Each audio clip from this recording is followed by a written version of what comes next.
Money, consumption, status, and power have long driven our culture's pulse. They've shaped our motivations, our behaviors, and our beliefs. But what happens when we give art the same influence? Writers, designers, musicians, photographers, videographers, and the world's most creative minds have the power to heal us, challenge us, and guide us back home to ourselves. In their hands and through their crafts, we find a new world, one where art is a catalyst for powerful change, where self-expression, human connection, and deep empathy are the world's richest assets. This is Art is the New Wall Street, with your host, Morgan Short. Hey friends, welcome back to Art is the New Wall Street. Today, I'm on my own recording a solo episode, and I gotta be honest, I wanted to record this way earlier in January. I was hoping to start the year with this episode, but I did give myself a small break during the holidays, and since January 7th, I've been feeling pretty paralyzed and angry and distracted. I live in Minnesota, where Renee Nicole Good was killed by an ICE agent in broad daylight. And since then, things in Minnesota have been pretty surreal. ICE is in our neighborhoods, showing up at workplaces and schools. People are being racially profiled. Some officers are masked and won't identify themselves. Onlookers are being harassed just for documenting and witnessing, which is protected by our Constitution. Protesters are being met with force. Pepper spray and tear gas are both being used. And ICE's presence overall is just felt, and intimidation is the point. So just trying to make sense of the reality that federal agents are now operating in our community every single day with pretty brutal force and a very intense presence. I'm not going to talk at length about the situation on this specific episode, but on my next episode, I plan to bring on an artist and activist to talk about the entire situation, and he'll share what artists can do right now. Because this show is about creativity, but it's also about systems and structures and what happens when they don't serve us. And I think we're in a moment where artists have a real role to play in resistance.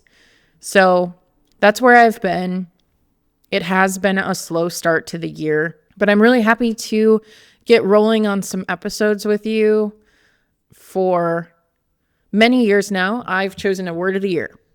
It's a useful exercise for me, and it helps me stay focused on building a life I want. And this year, it feels like my word has a place in this show specifically. So my word for 2026 is sovereignty. And what I mean by sovereignty is self-ownership. It is the decision that I'm going to live my life like my life belongs to me. It means that I'm the final authority over my body, my mind, my time, my attention, my energy, and of course the choices I make, because I'm done outsourcing that authority to other people, or to fear, or to productivity, or to systems that aren't built to support me. So that's what sovereignty means to me. I'll tell you a little bit about how I arrived at choosing that word. Lately, it feels like everything is asking for something from us, right? You've got an insane news cycle, the comparison trap of social media. Everything is an ad. AI is being shoved down our throats. People are insanely divided. We're becoming more and more desensitized to violence. And I don't think we talk enough about what existing in a world where all of those things are true can do to a person. I mean, it can really mess with your nervous system and your attention span and your ability to focus, and quite honestly, your sense of safety. If you're not careful, all of those forces start to mess with your sense of authorship and ownership over your own life.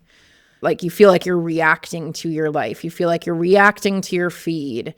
or someone else's opinions on your life, or just reacting to the widespread panic.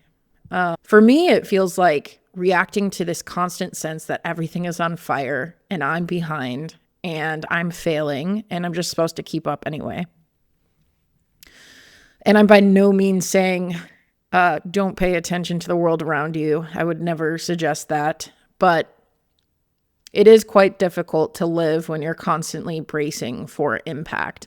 And it's hard to create. It's hard to be a creative person when your nervous system is just stuck in survival mode. And it's hard to be a human being when the system wants you to be a consumer. The system of capitalism wants you to be a consumer. And I want to say something here that I think millennials probably feel more than any other generation, because we were promised one world if we just followed the rules, right? Like if we did everything how we were supposed to, we would have a happy, successful, good life, right? So the playbook was go to college, get the degree, get the steady job, work hard, be responsible, stay busy, stay impressive, and build a life. And I think a lot of us did that. A lot of my friends did that. We chose this practical path where we could maybe, if we were lucky, apply our skills in a fulfilling way. And we did what we were supposed to do. And now we're looking around at what we've received and we're like, okay, why does it feel like we're living through yet another once in a lifetime unprecedented event? Why does it feel like we can't keep up? Even though we did exactly what we were supposed to do. That gap between what we were promised and what our reality is so discouraging.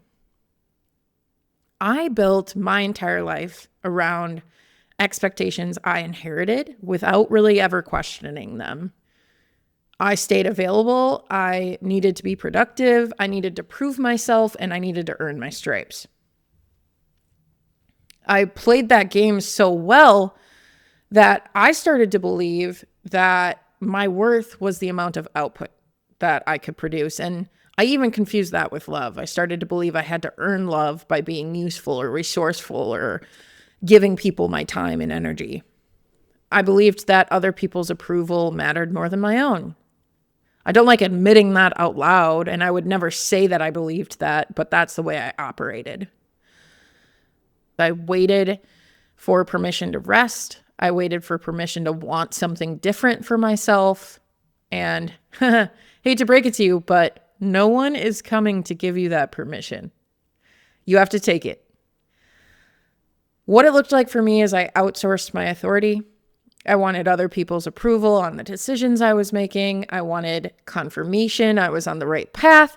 I wanted people to approve of my career choices. I wanted people to approve of my relationships, of my friends, of who I loved. I wanted people to approve of my timeline and my personality. Almost like I needed someone to co-sign my life. Plus, if you heard the first episode of this season, you know that last year I dealt with a health situation, which caused me to totally pause the show. And that also fundamentally changed me. That's another reason why I arrived at the word sovereignty. Before that health situation, for years, I have treated my body like an enemy. I would work through exhaustion. I ignored sleep, and then I wondered why I was anxious all the time. I fueled my body with trash, or I would swing between times of restriction and times of binging and then punish myself for that. I used food to cope, and then I used shame to cope with the food and the extra weight. I drowned out signals from my body like tension and headaches and brain fog, and I really pushed through stress like it was normal. Eventually, my body stopped cooperating. Surprise, surprise. Take it from me, you cannot shame yourself into health. You simply cannot. Sovereignty is my answer to all of that. The pressures in our society, the practical path imposed upon all of us, the desire for other people's approval, and the health situation that I went through last year, all of those things have contributed to me losing my sense of self-ownership. And if you've been feeling like you can't focus or can't create or can't think straight or can't stay consistent, yeah, that makes sense. I feel that too. I see you. Sovereignty is the word. Because I want my life back. I want my attention back. I want my body back. I want to be the one steering my life. Sovereignty means I belong to myself. I approve of my life. I am the final authority. Not the algorithm, not the expectations that I inherited from my parents, not the need to be liked, not the need to prove something. One way that this has started showing up in my life, in one way that I'm moving toward the energy of sovereignty, is by stepping away from corporate work. No more 9 to 5. I've been my own boss now for about 3 months, and it's going really well. This was something that I've been working toward for years now, and I finally stopped negotiating on my values and took the leap. And I started taking real responsibility for the fact that this is my life, and I don't get to sleepwalk through it. I'm proud of myself for making that decision. It took some real courage, and so far, the autonomy and the freedom are like very real things in being a business owner. Going forward, I will be deciding how I work, what I build in my business, who gets my energy, and what I no longer tolerate. I will let my values lead. I won't be endlessly available to others anymore. And I'm not going to abandon myself in the process. I'm not going to abandon myself in relationships. I'm not going to numb out emotions. I'm going to let myself feel when I'm angry or sad or scared. I want to feel those feelings and process them in a healthy way. I'm going to build a life that I do not need to escape from.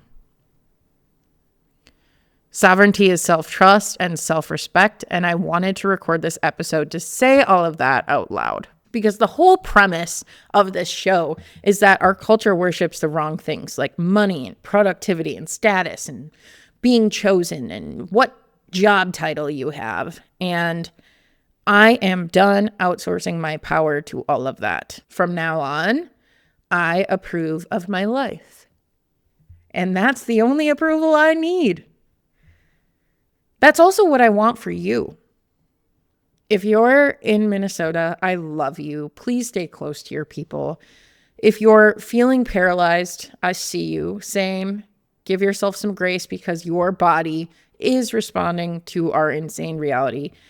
And if you're someone who also feels like you're losing your sense of authorship or your sense of power or your sense of self, then I hope this episode gives you something to think about. And whatever your word is for 2026, I hope it brings you back to yourself. Keep creating, and I'll see you on the next one. Thank you for tuning in to this week's episode of Art is the New Wall Street. If you liked what you heard today, give our show a follow or subscribe wherever you listen to your podcasts. You can find us on social media or at artistthenewwallstreet.com. Keep creating, and we'll see you next time.